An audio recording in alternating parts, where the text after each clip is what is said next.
Hello everyone, yesterday we discussed the characteristics of accounting and the definition of accounting and today we are going to discuss objectives of accounting.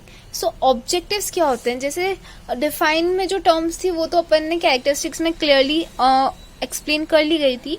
अब objectives की बात कर ले तो first objective आता है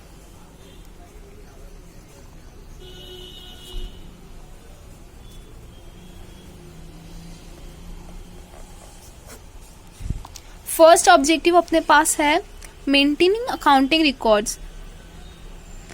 आपको ये पूरी लाइन सुन के थोड़ा बहुत तो समझ आ गया होगा कि ये किस बारे में होगा, फिर भी will discuss it. Maintaining accounting records में अपन बात करें तो देखते हैं यहाँ पे. The objective of accounting is to record financial transactions and events of the organization in the books of accounts in a systematic manner. Following the principle of accountancy. तो जो प्रिंसिपल्स अकाउंटेंसी की किस टाइप से maintain करनी है, उस चीज़ों को सब चीज़ों को ध्यान में रखते हुए और जो वो फाइनेंशियल ट्रांजैक्शंस को रिकॉर्ड किया जाता है बुक्स ऑफ अकाउंट, यानी जैसे कि जर्नल हो गई या लेजर हो गई, उन चीज़ों में जब रिकॉर्ड किया जाता है. एंड रिकॉर्डिंग काय में होती है, कल पढ़ा था, recording is done in journal. Yes right. तो वो चीज़ें जो होती है उसको एक सिस्टमेटिक मैनर में रिकॉर्ड किया जाए अकाउंटिंग को. ठीक है, तो वो जो अकाउंटिंग के रिकॉर्ड्स है उनको मेंटेन करना एक सिस्टमेटिक मैनर में, उनको रिकॉर्ड करना फाइनेंशियल ट्रांजैक्शंस जो भी हो रहे हैं in the books of account, that is journal या कैश बुक, बिल बुक, जो भी एक्सेट्रा, तो सारी चीजें होती है. तो ये हो जाता है मेंटेनिंग अकाउंटिंग रिकॉर्ड. ये है सबसे first objective of accounting. Second most important है डिटरमाइनिंग प्रॉफिट और लॉस. ये तो बिजनेस का एंड अकाउंटिंग का सबसे मेन एजेंडा है कि भाई अपन अगर बिजनेस भी कर रहे हैं तो काय के लिए कर रहे हैं कि डिटरमाइनिंग प्रॉफिट और लॉस जो भी चीजें हो रही है. Okay, another objective of accounting is to determine the net result of transactions for a period. In other words, to determine whether during the accounting period the firm has earned a profit और incurred a loss. या तो उस firm ने profit earn किया है या उसने एक लॉस सफर किया है. और कल जैसे पढ़ा था, ट्रेडिंग अकाउंट होता है एक एंड एक होता है profit and loss account.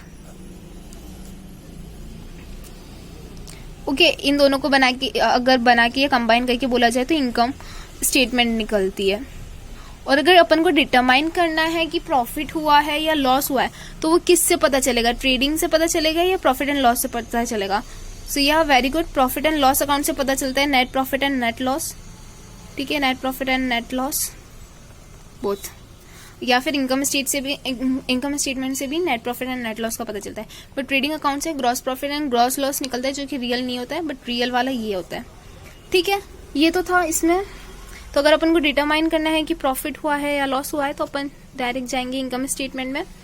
Now next line आती है, revenues resulting from the transactions of the period are recorded in the credit. Revenues like जो भी इनकम वगैरह हो रही है ट्रांजेक्शन से उस पीरियड के दौरान, तो वो काय में रिकॉर्ड की जाती है, वो रिकॉर्ड करेंगे क्रेडिट साइड में. जो भी एक्सपेंसेस या खर्चा या जो भी पैसे कट रहे हैं वो रिकॉर्ड होगी डेबिट साइड से, कितने पैसे जा रहे हैं, और रेवेन्यूज इतने पैसे आ रहे हैं तो वो क्रेडिट में.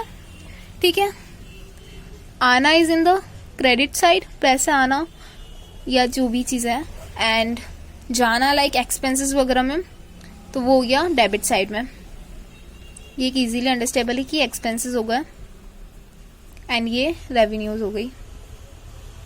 Okay, now next thing is, ठीक है, जो क्रेडिट साइड में क्या रिकॉर्ड कर लिया अपन ने, रेवेन्यूज, और एक्सपेंसेस डेबिट साइड में कर लिए.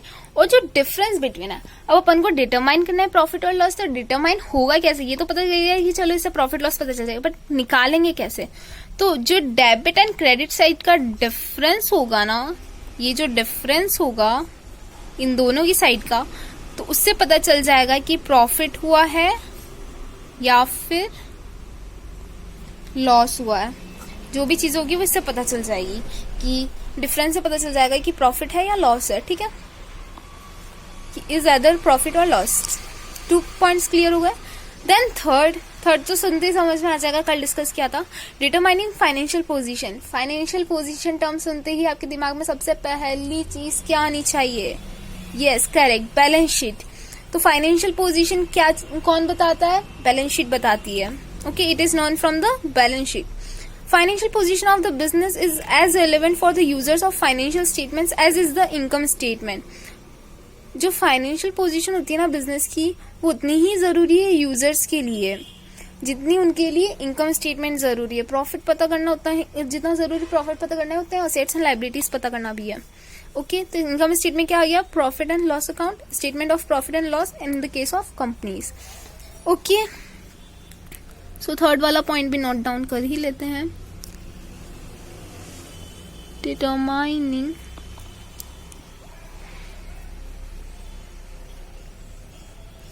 Financial position and that is through most important thing balance sheet. Balance sheet के बारे में तो पता ही है, एसेट्स लायबिलिटीज वगैरह पता चल जाती है इससे.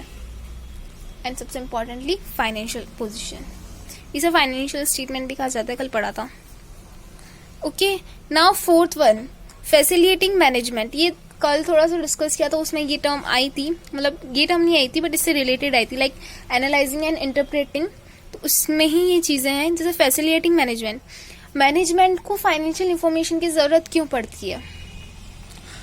मैनेजमेंट को भी फाइनेंशियल इंफॉर्मेशन की जरूरत पड़ती है ताकि वो डिसीजन मेकिंग कर सके, effective control, budgeting and forecasting. Accounting provides financial information to assist the management in discharging this function.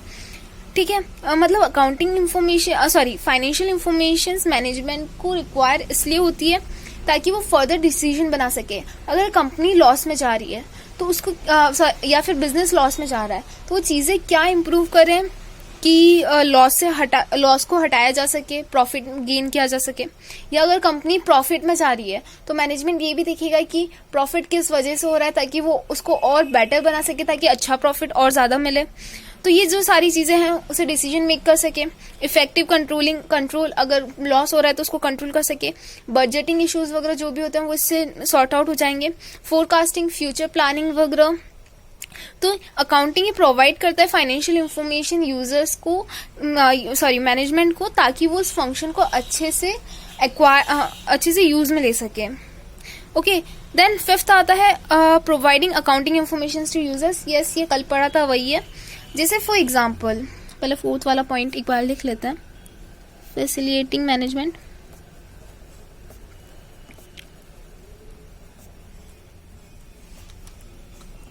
तो इसमें डिसीजन मेकिंग एंड ऑल सारी चीजें आ जाएगी, कुछ भी लिख सकते हैं आप. फोरकास्टिंग, जो भी सारी चीजें बताई है वो सारी चीजें इसमें आ जाएगी. ओके, नाउ फिफ्थ आता है providing accounting information to the users.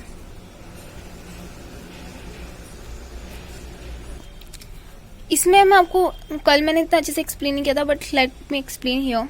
External, internal. Okay,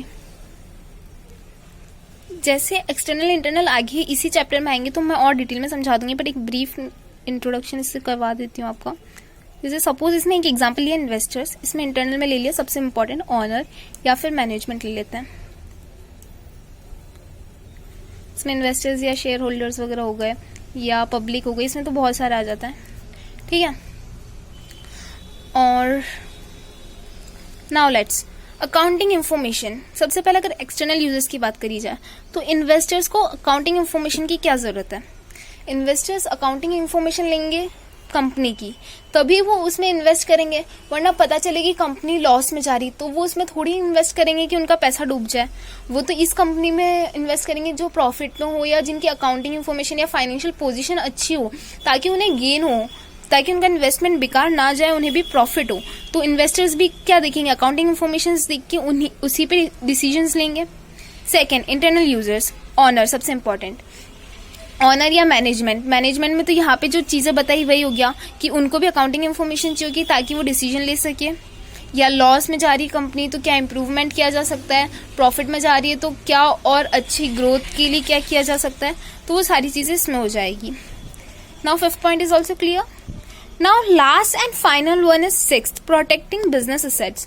protecting business assets मतलब ये तो समझ में आएगी, कुछ बिजनेस असेट्स वगैरह होते हैं उनको प्रोटेक्ट करना. बट अब the main question is assets होती क्या है?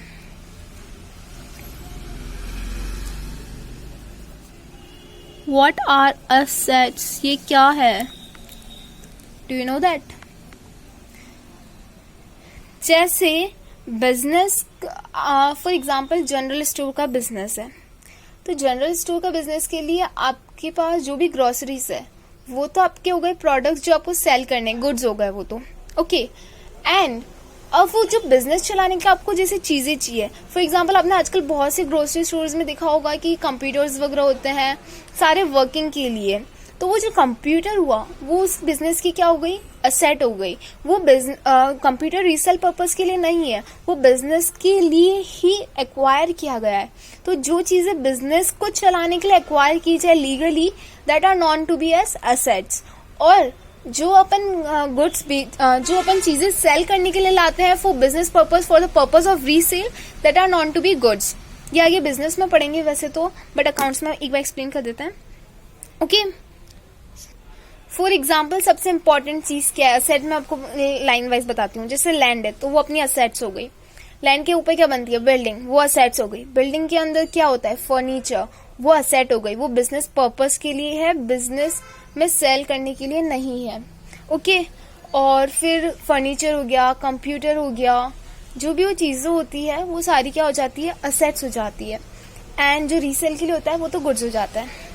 So that's it for today's video, and tomorrow we are going to discuss the functions and next other things. So thank you for watching and subscribe for more accounting and other videos. Thank you. Bye. See you again.